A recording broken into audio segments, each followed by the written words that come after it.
हर हर महादेव आप सभी को। आज हम बात करेंगे क्रियाओं के बारे में। क्रियाएं, नकारात्मकता जो हम पर की जाती है, जिसके कारण हमें बाधा होती है, परेशानियां होती हैं, जिसमें हमें भूत प्रेत भेजे जाते हैं। वो क्रियाएं किस प्रकार से की जाती है, उसके कौन से विधि विधान हैं जिससे वो हमारे ऊपर की जाती है। जिसमें से एक मुख्य विधान जो आप सभी जानते हैं, जिसे तंत्र कहते हैं। तंत्र के अलावा भी जो इसके विधि विधान है, उसके बारे में मैं आपको आज बताऊंगा। देखिए, मुख्य जो क्रिया करने के लिए 4 विधि यूज की जाती है, जिसमें से तंत्र एक है, मंत्र, गणंत और यंत्र। ये 4 मुख्य क्रियाएं हैं जो आप पर की जाती हैं। कई लोगों पे तंत्र क्रिया होती है, कईयों पे मंत्र क्रिया, कईयों पे गणंत और यंत्र क्रिया। ये 4 क्रियाएं, इनके अलग अलग विधि विधान हैं। इसको करने वाले लोग जो है अपने अपने विधि विधान से इसको करते हैं, अपने गुरु की कृपा से उसे करते हैं। कई लोग इसका अच्छे में इस्तेमाल करते हैं, कई लोग इसका गलत में। तो इसका जो प्रयोग है वो अधिकतर नकारात्मकता के लिए ही किया जाता है, लोगों के साथ गलत करने के लिए ही किया जाता है। जिसमें से तंत्र जो है वो प्रमुख है। लोग तंत्र का इस्तेमाल लोगों के साथ गलत करने में काफी हद तक करते हैं। कई महापुरुष ऐसे भी हैं जो तंत्र का प्रयोग करके लोगों को ठीक भी करते हैं, तो हम पूरी तरह से उनको गलत भी नहीं कह सकते। तंत्र बनाया हमारी भलाई के लिए ही गया था, मगर लोगों ने उसका दुरुपयोग किया है, उसका गलत उपयोग किया है। तो तंत्र क्रिया किस प्रकार से की जाती है, उससे हमें क्या बचाव करने चाहिए, किस सावधानियों को रख के हम तंत्र क्रिया से बच सकते हैं। सबसे पहले तो अपना आत्मबल। आपको अपना आत्मबल बहुत स्ट्रांग रखना चाहिए। अपने ईष्ट की सेवा करनी चाहिए, उसकी कृपा प्राप्त करनी चाहिए। मंत्र जप करके अपना ऑरा स्ट्रांग करना चाहिए, ध्यान आपको करना चाहिए। आपको किसी ना किसी गुरु से या किसी ना किसी जगह से ऐसे जुड़ के रहना चाहिए जहां से आपको ईश्वर की कृपा प्राप्त होती रहे और आप जो भी है अपने बारे में गाइडेंस लेते रहें। तो आप इस प्रकार से इन क्रियाओं से बच सकते हैं। तंत्र जो है वो मुख्यतः जो है शमशान से किया जाता है, जिसमें शमशान जागृत किया जाता है। इसमें जो विधि होती है वो स्टार्ट होती है शमशान से। शमशान में प्रेत जागृत किए जाते हैं। तांत्रिक जो है वो एक दिन में 1 से लेके 1000 तक प्रेत जागृत कर सकता है। पूरा शमशान भी वो जागृत कर सकता है।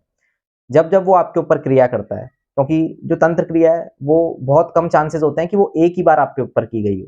तंत्र क्रिया कई बार आपके ऊपर की जाती है। जब जब आपके ऊपर तंत्र क्रिया की जाएगी, तब तब नए प्रेत आपके ऊपर आते हैं।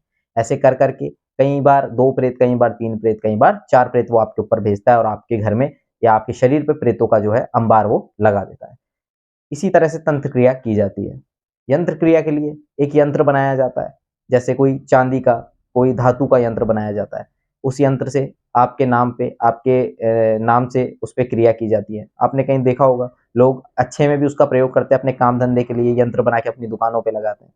इसी तरह तंत्र गलत के लिए भी बनाया जाता है। गणंत, गणंत होती है आपके नाम से, आपके कुल के नाम से, आपके गोत्र के नाम से आपके लिए कोई भी विधि विधान करके, तंत्र का प्रयोग करके किसी भी वस्तु को दबा देना मिट्टी में, ठीक है, किसी क्रिया को मिट्टी में दबा देना, और उससे आपके ऊपर नकारात्मक प्रभाव पड़ते हैं। आपको जो है नेगेटिविटी लगती है, उसको आपको उसके दुष्प्रभाव होने लगते हैं, आप शारीरिक रूप से कमजोर होने लगते हैं, बीमारियां आपको होने लगती है, बॉडी पार्ट्स खराब होने लगते हैं। इस तरह की चीजें जो है नकारात्मकता में, गणंत में की जाती है।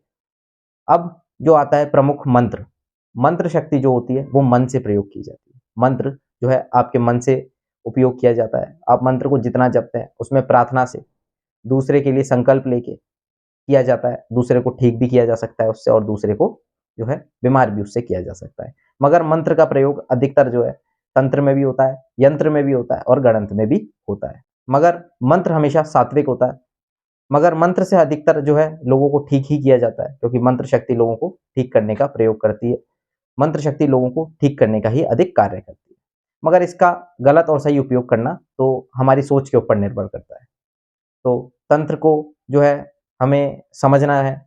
जो लोग बोलते हैं तंत्र नहीं होता, कई लोग, मैंने कई वीडियोस भी देखे थे, लोग चौक चौराहे से कोई चीज कोई उतारा है उसको उठा के प्रयोग कर लेते हैं दिखाने के लिए लोगों को, तो वो बहुत ही गलत है। उसको देख के आप लोग इन्फ्लुएंस बिल्कुल ना हो। ऐसी चीजों को हाथ लगाना बहुत ही गलत है। क्यों? किसी की बला हमें अपने ऊपर नहीं लेनी है। जो लोग इसको नहीं मानते हैं वो भी मान जाते हैं जी। हमारे पास जो है हर तरीके के लोग आते हैं, डॉक्टर, ठीक है, बड़े बड़े ऑफिसर्स, हर तरह के लोग आते हैं और हर फील्ड से लोग आते हैं। तो कई लोग ऐसे होते हैं जो इन चीज़ों को नहीं मानते थे बिल्कुल भी, मगर जब शरीर पे ये बाधाएं आती हैं जब उनका सर घूमता है या उनके उसके दुष्प्रभाव होते हैं, तब उनको ये मानना पड़ता है। और वो हमारी विधि को तब मान जाते हैं जब वो चीज़ डॉक्टरों से ठीक नहीं हुई, किसी और लोगों से ठीक नहीं हुई और हमने उनका मंत्र जप, उनका हवन करा और उस विधि से उनकी जो है नकारात्मकता ठीक हुई। तो वो इस विधि को भी मान जाते हैं कि हाँ, कोई नकारात्मकता है और कोई सकारात्मकता भी है जो नकारात्मकता को निकालती है, कोई मंत्र शक्ति भी है जो नकारात्मकता को हमारे शरीर से निकाल देती है। तो आपको इसके ऊपर ध्यान ज़रूर देना चाहिए, अपने आप को बचाना चाहिए। देखिए, दुश्मन तो आपके ऊपर क्रिया करेगा, जो है क्रियाएँ की जाती हैं, उसका मुख्य मकसद क्या होता है? आपसे जलन, ईर्ष्या, आपका किसी से कोई विवाद। जब ऐसी चीज़ें तो उससे बचने के लिए आपको क्या करनी चाहिए? आपको दूसरे का नहीं चाहिए। कोशिश करें उस पे आपको शक हो, उसके घर का खाना ना खाएँ, ठीक है जी? दिया हुआ भी अनजान लोगों का भी आप दिया हुआ कुछ भी ना ग्रहण करें। आप नकारात्मकता के बारे में लो ना हो, मुझसे कर सकते आप मुझसे पूछ सकते हैं, मैं ज़रूर बोलूँगा।